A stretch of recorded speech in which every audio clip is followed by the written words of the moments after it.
ఏమున్నదక్కో ఏమున్నదక్కా ఏమున్నదక్కో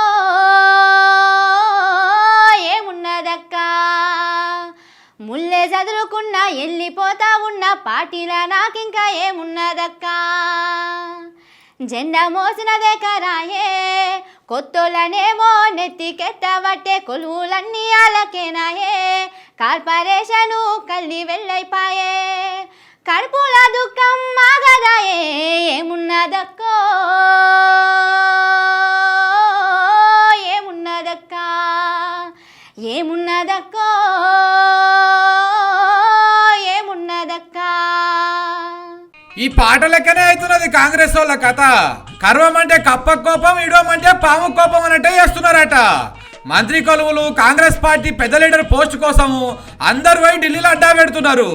అందుకే CM sir కూడా ఊకుకే ఢిల్లీ పోయేస్తున్నాడని అంటున్నారు. నా వాళ్ళకే ఇయ్యాలని రేవంత్ సారు, మా ఇంటి వాళ్ళకే ఇయ్యాలని పాత కాంగ్రెస్ వాళ్ళు ఢిల్లీలో ఉన్న పార్టీ పెద్దల కాడ పంచాయతీ పెట్టుకుంటున్నారట. మా ఇంటావకి ఇయ్యాలని ఉత్తమ్ సారు, నాకే ఇయ్యాలని వెంకటరెడ్డి సారు వాళ్ళ తమ్ముడు రాజగోపాల్ రెడ్డి సారు జనిగా పట్టు పడుతున్నారట. ఏహే ఇట్లా కాదు, నన్ను మస్తుగా చూపిస్తున్నారు.